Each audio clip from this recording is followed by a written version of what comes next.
The court has ordered 20 years of prison for Shamim Ahmed on charges of sexual assault to a minor girl from Udaipur Banduar village. Udaipur District Special Judge gave this order with a witness of 21 people on Wednesday. A minor schoolgirl from Udaipur Banduar village went to the school on the last 18 March 2021. However, on her way to school, Amir Hussein's son, Shamim Ahmed from Udaipur Maharani Hirapur village picked the girl saying that he will drop her in the school. However, he took her in the jungle near Tepania Park and sexually assaulted her. Later, her parents filed a case in Udaipur Women Police Station in the name of Shamim Ahmed. After that, police arrested Shamim Ahmed. An FIR was filed under Section 363, 376, 506 IPC and 04 of POCSO Act. After 2 years of investigation under Section 506, the court announced a sentence of 6 months in jail with a fine of 1,000 rupees and 20 years in prison with a fine of 1,000 rupees under the PCOSO Act and 3 years in jail and 3,000 compensation under Section 363 IPC. মাননীয় Udaipur session জাজ court কাম special জাজ কোর্টে যে গুরুত্বপূর্ণ রায় বেরিয়েছে, মামলাটির number হচ্ছে RK Pur women's PS case number 14 of 2021। মামলার ধারা ছিল 376, 363, 506 অফ আইপিসি এবং সেকশন 4 অফ পক্সো অ্যাক্ট। মামলায় অভিযুক্ত ছিল শামীম আহমেদ।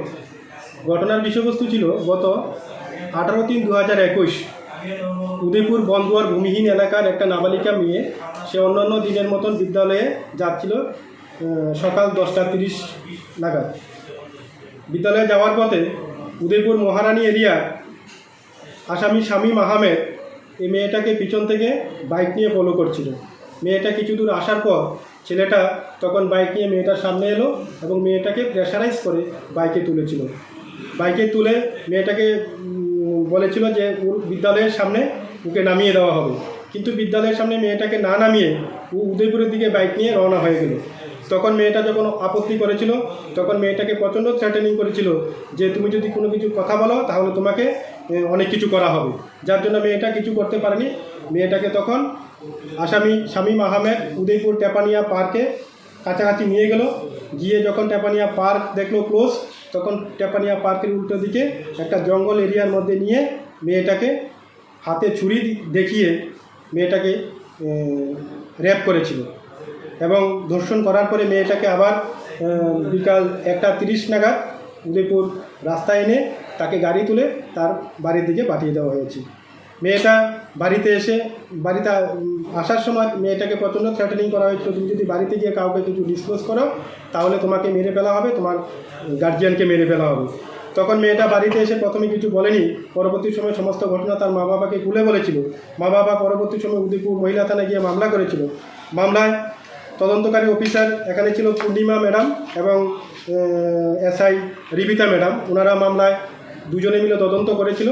মামলায় তদন্ত শেষে চার্জশিট প্রদান করেছিল। আদালতে উক্ত চার্জশিটের উপরে ভিত্তি করে আসামির বিচার হয়েছে। উক্ত বিচারে 12 জন সাক্ষীর সাক্ষ্যবাক্য আদালত গ্রহণ করেছে। সাক্ষ্যবাক্য গ্রহণ করার পরে গত 13/9/2023 আসামিকে ভারতীয় দণ্ডবিধির উপযুক্ত ধারাগুলি, যেগুলি আছে 376, 363 এবং 506 এবং সেকশন 4 অফ পক্সো অ্যাক্টে আসামিকে দোষী সাব্যস্ত করেছিল এবং আজকের দিনে আদালত তার চূড়ান্ত রায় প্রদান করেছে। রায় প্রদানকালে আদালত আসামির পানিশমেন্ট ঘোষণা করেছে। এখানে আদালত পানিশমেন্টের মধ্যে প্রথম অবস্থায় সেকশন 4 অফ পক্সো অ্যাক্টে আসামিকে 20 বছরের সশ্রম কারাদণ্ডে দণ্ডিত করেছে, সঙ্গে অর্থদণ্ড করেছে। সেকশন 363-তে আসামিকে 3 বছরের জেল, তৎসঙ্গে 3,000 টাকা জরিমানা।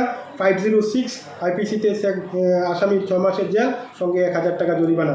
তার সর্বোচ্চ সাজা এখানে গিয়ে দাঁড়িয়েছে সেকশন 4 অফ পক্সো অ্যাক্টে সর্বোচ্চ 20 বছরের সাজা আদালত আজকের দিনে ঘোষণা করেছে। The investigation officer of this case is Udaipur Women Police Station SI Purnima Das Sarkar and the government lawyer was Paltu Das. Reported by Rajiv from Udaipur, Chini Khorang.